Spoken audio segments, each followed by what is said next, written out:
Nalasopara seat से महायुति समर्पित भाजपा उम्मीदवार राजन नाइक ने नामांकन पत्र भरा है। अन्य उम्मीदवारों की बात करें तो नालासोपारा विधानसभा सीट से मनसे द्वारा विनोद मोरे को उम्मीदवार बनाया गया है, तो इधर यहां की 3 बार से विधायक देने वाली स्थानीय पार्टी बहुजन विकास अघाड़ी अपने अधिकृत उम्मीदवार की आधिकारिक घोषणा नहीं की है। कयास लगाया जा रहा है कि नालासोपारा सीट से महाविकास अघाड़ी के उम्मीदवार का नाम सामने नहीं आने से बाकी अन्य पार्टी भी नालासोपारा, वसई, बोईसर, पालघर इत्यादि सीटों पर अपने उम्मीदवार के नाम का पत्ता नहीं खोल रही है। सूत्र बताते हैं कि नालासोपारा विधानसभा से महाविकास अघाड़ी के लिए 2 नाम चर्चा में हैं, जिनमें पंकज देशमुख और पूर्व शिवसेना नेता धनंजय गावड़े रेस में माने जा रहे हैं। इन नामों में से किसी एक के नाम पर मुहर लगने के बाद ही इसकी तय हो पाएगी कि लड़ाई 2 पार्टियों में होगी या फिर मुकाबला त्रिकोणीय होगा। आज वहीं भाजपा उम्मीदवार राजन नाइक ने नामांकन भरा। कई बड़े नेता उपस्थित थे।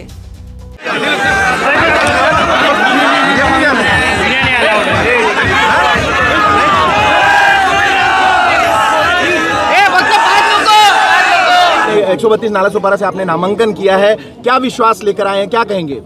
मुझे पूरा विश्वास है कि 100% महायुति का कैंडिडेट भारतीय जनता पार्टी के नाते इस मेरी जीत तो है, लेकिन यहाँ की मतदाताओं की जीत है। हर मतदार यहाँ का आमदार बनेगा।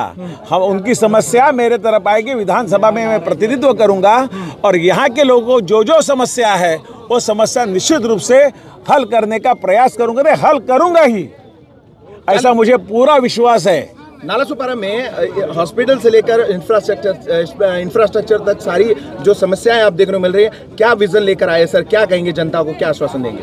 हमारा एजेंडा यहाँ का लोगों को, यह नालासोपारा विरार के लोगों को अच्छी नागरिक सुविधा देने का है।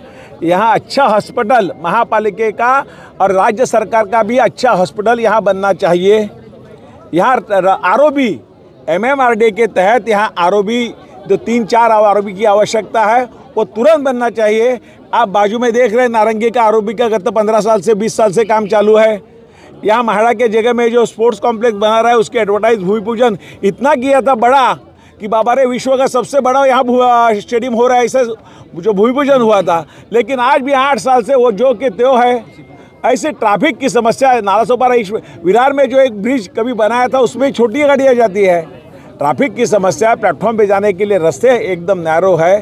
तो विदाउट विजन जो काम गत 23 साल से हुआ उसको हम लोग आगे चल के अच्छा काम करेंगे। और यहाँ की वसई, नालासोपारा, विरार की जनता को मैं आश्वस्त करता हूँ, आपके लिए, आपके परिवार के सदस्य के नाते आपके सुख दुख में मैं हमेशा रहूँगा। एक आपका परिवार के नाते, परिवार का घटक के नाते, परिवार के मेंबर के नाते जो पूरी उम्मीद रख के यहाँ हजारों किलोमीटर लंबे से आए हैं, कोई मुंबई से आए, कोई देश के अन्य भागों से आए हैं, एक उम्मीद लेके आए थे कि नालासोपारा हमें कम घर में घर मिलेगा, हम मुंबई में काम कर रोजी रोटी के कमाने के लिए अच्छी पानी मिलेगा, अच्छा हवा मिलेगा, अच्छा इंफ्रास्ट्रक्चर मिलेगा। लेकिन उनका पूरा भ्रम निराश हो गया। वो पूरे बहुत दुखी है।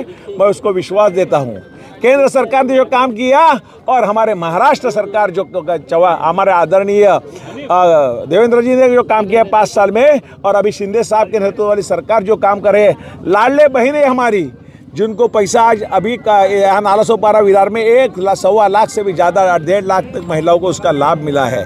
और जो अभी लाभ देना बाकी है उसके लिए चुनाव के बाद हम लोग प्रयास निश्चित रूप से करेंगे। एक भी बहनी हमारे ऐसी नहीं छूटनी चाहिए कि जिसको लाभ नहीं मिला है। सरकार हमारी महाराष्ट्र में फिर बनने जा रही है। बस आपके माध्यम से सभी बहनों को बोलता हूँ कि हमारे सरकार ने जो वादा किया था, आपको कायम लाडली बहनों का पैसा जो मिलता है वह हमेशा चालू रहेगा। किसानों को जो 1,000 रुपया, 2,000 रुपया 3 महीने मिलता है वो भी चालू रहेगा। और जो योजना और आने वाली सरकार हमारी अनेक योजना, गरीब कल्याण की योजना, क्योंकि हमारा पार्टी का सिद्धांत गरीब कल्याण, अंत्योदय, यही हमारा पार्टी का सिद्धांत है। और सिद्धांत अभी चलने वाली सरकार अभी महाराष्ट्र में आज है और आने वाले कार्यकाल में निश्चित रूप से महाराष्ट्र में भारतीय जनता पार्टी महायुति की सरकार आएगी। और उस सरकार में यहाँ का एक भी कमल निश्चित रूप से जाएगा, महायुति का कमल, भारतीय जनता पार्टी का कमल।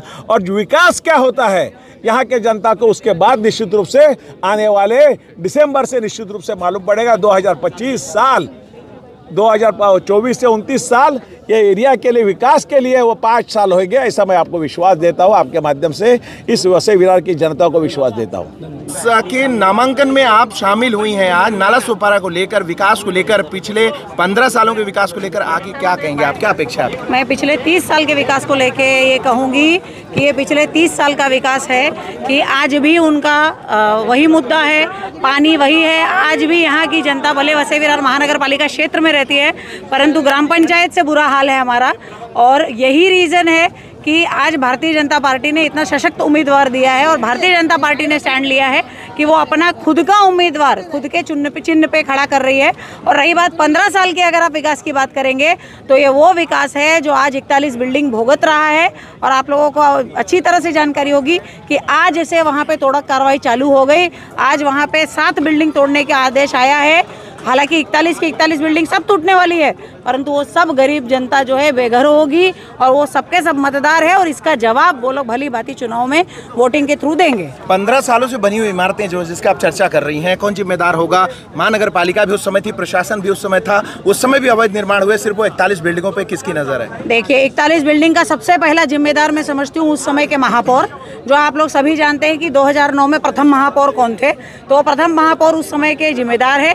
उसके अलावा उस समय की उस क्षेत्र की नगर सेविका जो कि बहुजन विकास आघाड़ी की थी, कि उनको पता ही नहीं था कि उनके वार्ड में सरकारी ज़मीन पे जो है बन रहा था। और उस समय देखिए कैसा होता है, यहाँ पे आपको पता है बंदरबाट होता है, यहाँ पे लोग अपना अपना कमीशन लेके निकल लेते हैं साइड में। आज तकलीफ किसी को हो रही है, आज अगर बेघर हो रही है तो गरीब जनता हो रही है।